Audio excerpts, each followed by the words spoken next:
नमस्कार दोस्तों, स्वागत है आपका हरियाणा तक में और आप देख रहे हैं हमारा खास शो द गुड़गांव रिपोर्ट। मैं हूं आपके साथ राहुल यादव। द गुड़गांव रिपोर्ट के आज के एपिसोड में बात करेंगे एक ऐसे मामले की जो कि जुड़ा है हरियाणा पुलिस के डीजीपी ओपी सिंह से।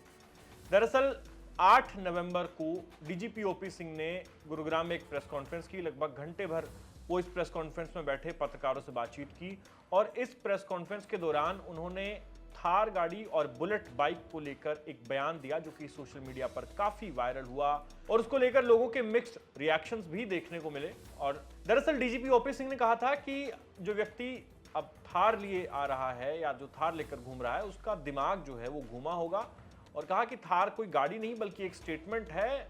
लोग ये दिखाते हैं कि देखो हमारे पास ये गाड़ी है। इस तरह का बयान उन्होंने थार को लेकर दिया और बुलेट को लेकर भी उन्होंने इसी तरह की बात कही कि इससे तो गुंडे बदमाश चलते हैं।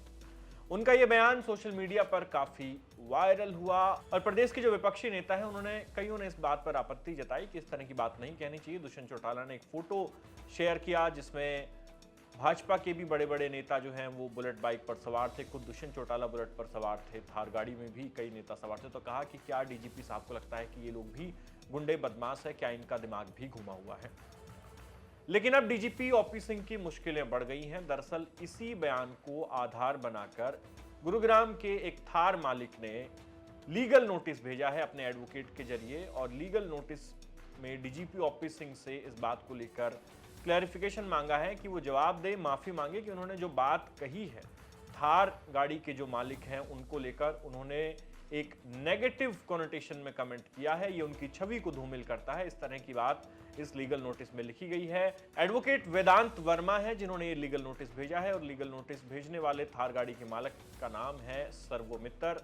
सर्वोमित्र के पास एक थार गाड़ी है जो कि गुरुग्राम में ही रजिस्टर्ड है और गुरुग्राम में ही सर्वोमित्र रहते हैं। उन्होंने ये कहा है कि देखिए, जब मैं गाड़ी लेकर अब निकलता हूं तो डीजीपी के उस बयान को लोग कोट करते हैं और एक तरीके से नेगेटिव इमेज जो है वो थार मालिकों की समाज में जा रही है। और डीजीपी के उस बयान के बाद से ही ये पूरा मामला शुरू हुआ है। कहा कि मैं कहीं भी जा रहा हूँ, रिश्तेदारी में जा रहा हूँ या कहीं पर भी, तो लोग उनके बयान को आधार बनाकर मुझे टोक रहे हैं और ये बात बेहद आपत्तिजनक है, घोर अपमानजनक है कि उन्होंने थार मालिकों को लेकर इस तरह का बयान दिया है। इस लीगल नोटिस में डीजीपी ओपी सिंह के उस एग्जैक्ट उन शब्दों को कोट किया गया है जिसमें उन्होंने कहा था कि जिसके पास भी थार होगी तो दिमाग घूमा हुआ होगा उसका।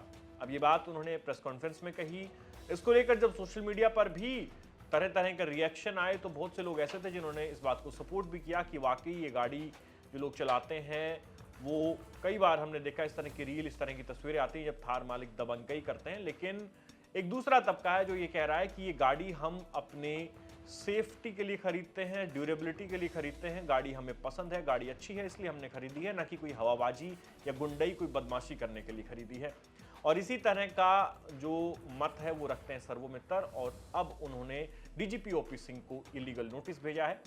लीगल नोटिस के क्या कुछ परिणाम हो सकते हैं, इस लीगल नोटिस में क्या डीजीपी ओपी सिंह को माफी मांगनी पड़ेगी, कब उन्हें जवाब देना है, इन तमाम चीजों की पड़ताल के लिए हमने बात की ये नोटिस भेजने वाले एडवोकेट वेदांत वर्मा और नोटिस भिजवाने वाले थार गाड़ी के मालिक सर्वोमित्र से। तो अब अंत में आप हमारे संवाददाता नीरज वशिष्ठ की इन दोनों से की गई ये बातचीत सुनिए और हमें कमेंट सेक्शन में लिख के बताइए कि थार गाड़ी पर डीजीपी के स्टेटमेंट को लेकर शुरू हुई इस विवाद पर आपकी क्या राय है। द गुड़गांव रिपोर्ट के अगले एपिसोड में आपसे फिर मिलेंगे, तब तक के लिए धन्यवाद।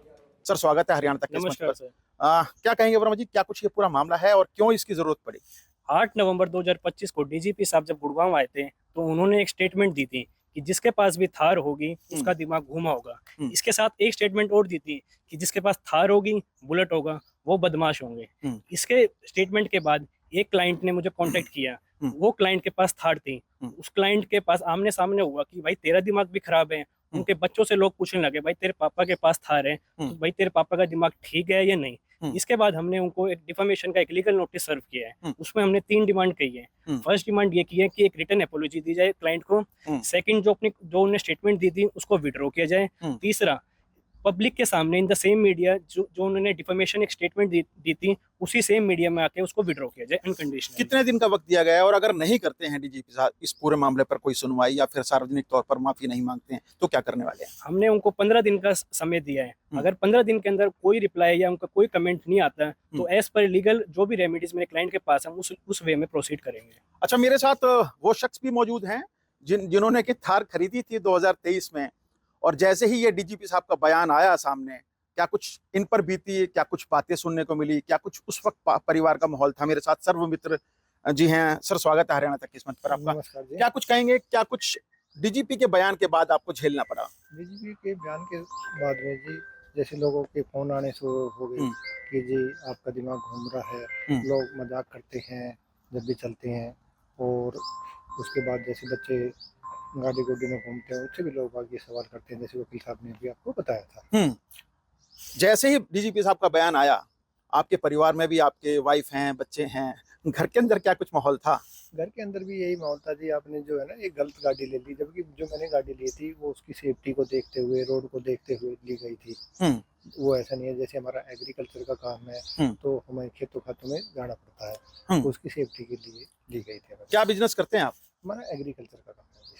डीजीपी साहब का कहना है कि थार में और बुलेट पर चलने वाले बदमाश होते हैं, गुंडे होते हैं। नहीं जी, हमारा तो कोई ऐसा वो नहीं है हाँ। कि कोई बदमाश है, या हमने तो सिर्फ बताया कि मैंने रोड को देखते हुए और गाड़ी की सेफ्टी को देखते हुए ली। तो ये मेरे साथ ये तमाम वो लोग हैं जिन्हें कि थार खरीदने के बाद कहीं अब शर्मिंदगी का एहसास हो रहा है, और आसपास के लोग जो रिलेटिव्स हैं वो इन्हें कहने में लगे हैं कि थार खरीद ली, कहीं दिमाग तो ठीक है। वहीं इस मामले को लेकर अब डीजीपी हरियाणा ओपी सिंह को एक लीगल नोटिस भेजा गया है इन एडवोकेट के द्वारा, जिसमें 15 दिन का समय दिया गया है डीजीपी हरियाणा को कि या तो वे सार्वजनिक तौर पर माफी मांगे, वरना आपको कानूनी पेचीदगियों से गुजरना पड़ सकता है। कैमरामैन परवीन कुमार के साथ नीरज वशिष्ठ, गुरुग्राम।